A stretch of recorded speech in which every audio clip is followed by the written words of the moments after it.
क्या आपको पता है कि हमारे शरीर में जो बोन होती है शुरुआत में वो एक कार्टिलेज या कनेक्टिव टिश्यू के रूप में होती है। गर्भ के 8वें हफ्ते में इन कार्टिलेजेस और कनेक्टिव टिश्यू का बोन में परिवर्तन शुरू होता है। अब माँ के गर्भ में हड्डियों का निर्माण होता कैसे है, आज इस वीडियो में हमें यही जानना है। शुरुआत करने से पहले मैं आपको ये बता दूं कि एक बच्चे में जब हड्डी का निर्माण होना शुरू होता है तो हड्डी मुख्यतया दो टिश्यू से बनना शुरू होती है। एक है हाइलिन कार्टिलेज और दूसरा है कनेक्टिव टिश्यू, जो कि एक मेम्ब्रेन की लेयर की तरह होती है। गर्भ में बोन का डेवलपमेंट होता है हाइलिन कार्टिलेज से। तो इस तरीके से बने बोन के बनने की क्रिया को एंडोकॉन्ड्रल ऑसिफिकेशन कहते हैं। एंडो का मतलब बीच में, कॉन्ड्रल मतलब कार्टिलेज, कॉन्ड्रोसाइट कार्टिलेज की प्रमुख सेल होती है। इसी के नाम पर कॉन्ड्रल जोड़ा गया है और ऑसिफिकेशन का मतलब बोन का निर्माण होना है। देखिए, गर्भ में ही बोन डेवलपमेंट का दूसरा तरीका है intra membranes ossification.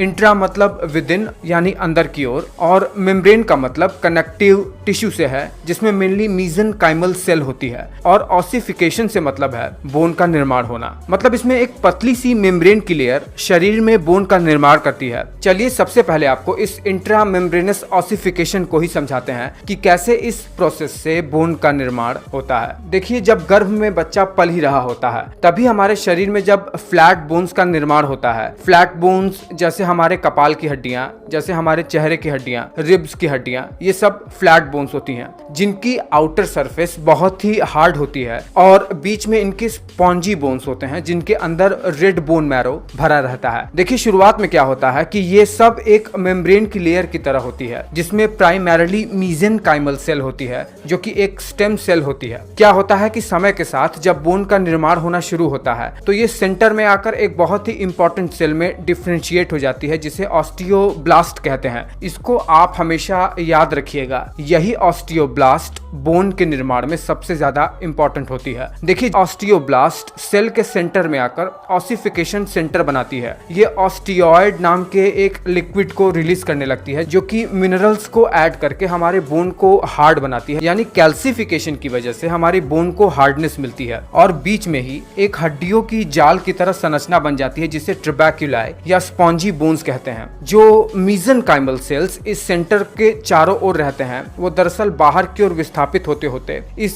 Flat bones के बाउंड्री को बना लेते हैं जो कि एक बहुत ही कॉम्पैक्ट बोन होती है। ये फाइब्रस टिश्यू से बनी रहती है, इसे पेरियोस्टियम कहते हैं। देखिए, ऑस्टियोइड की वजह से ही ये ऑस्टियोब्लास्ट बीच में ट्रैप हो जाते हैं, और ट्रैप होकर ये ऑस्टियोब्लास्ट ऑस्टियोसाइट बना लेते हैं जो कि एक स्थिर सेल होती है जो बोन को मेंटेन करती है। और कुछ मीजेनकाइमल सेल जो ऑस्टियोब्लास्ट में डिफरेंशिएट नहीं हुई थी वह बीच में ब्लड कैपिलरी बना लेती है, जिसकी वजह से इन्हीं स्पॉन्जी बोन्स के बीच में रेड बोन मैरो भरा रहता है। ये तो हुआ इंट्रामेम्ब्रेनस ऑसिफिकेशन। अब जान लेते हैं एंडोकॉन्ड्रल ऑसिफिकेशन से हड्डी कैसे बनती है। आपको बता दें कि एंडोकॉन्ड्रल ऑसिफिकेशन से लॉन्ग बोन और स्कल की बेस की हड्डियां ये सब डेवलप होती हैं। इस तरीके से जो बोन का फॉर्मेशन होता है, इसमें क्या होता है कि हाइलिन कार्टिलेज गर्भ के 8वें हफ्ते में जब फॉर्म हो रहा होता है अपने मेन सेल कॉन्ड्रोसाइट्स की वजह से, तो ये बिल्कुल अपने सेंटर में ही डेवलप होना शुरू होता है। मतलब कॉन्ड्रोसाइट्स इस कार्टिलेज के सेंटर से डेवलप होकर वहीं पर मैच्योर हो जाते हैं, और समय के साथ ये वहीं पर